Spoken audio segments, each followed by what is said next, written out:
na ga mai unguwa yana nemi ya dan sa mana ido fa ko in nan laure ne fa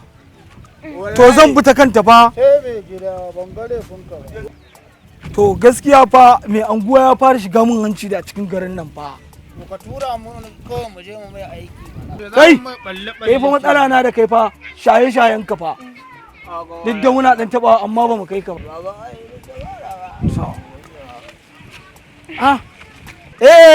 kawar amarya na ce amma dai baka ga nan ko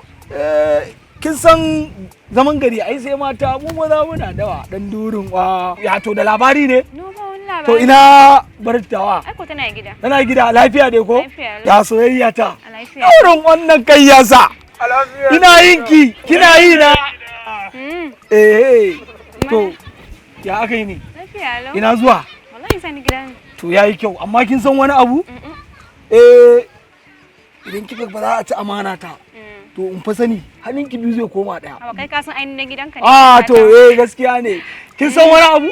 idan muka yi barugo da ke za a cika zan amarci amma dai ya kamata ka leka ta kwa karki damu ai dole in leka ta dole wa za a cika zan amarci ba da ke Allah ya sa to ka amince da ni haba ke wane dole wa ai sai da ke in ga yayi ku tare amun to shi gida sai an ji Allah ya baka lafiya kai kuma kai wance ma idan muna tare ka daina shan wannan abun ba na rantse da Allah zan ma rashin mutunci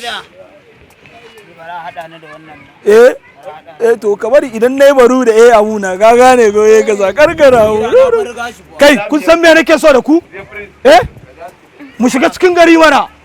a gane ko kan me uwa da wabi mu je da Allah fada ta ka cikawa ta ga mai gida Allah